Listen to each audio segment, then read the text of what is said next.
First up, comments from Indiana Congressman Carson on American education are seeing some major backlash, but he says they were taken out of context. Good evening, everyone. I'm Todd Connor. I'm Erica Fly in for Jenna Coy. Carson says he does not advocate educating American students in Muslim principles.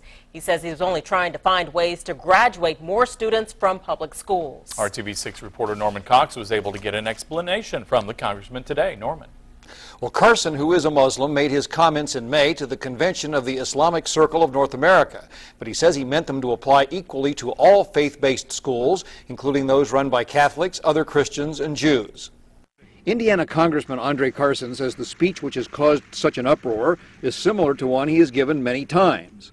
America will never tap into educational innovation and ingenuity without looking at the model that we have in our madrasas, in our schools, where innovation is encouraged, where the foundation is the Quran.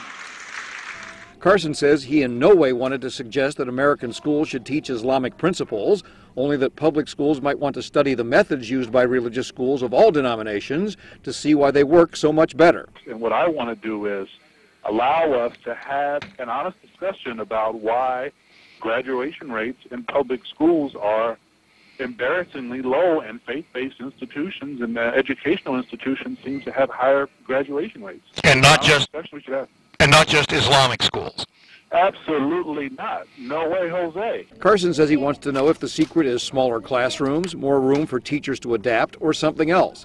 But he doesn't want public schools teaching Islamic religious beliefs. Absolutely not. I strongly believe that I strongly believe in separation of church and state. Carson's Republican opponent, Carlos May, criticized the statement not so much for any hint of extremism, but because he thought it was too vague and offered no actual solution. Now, maybe I'm taking his words out of context, but that right there alludes to part of the problem of being so vague. You know, all his statement did was really raise more questions than give any answers.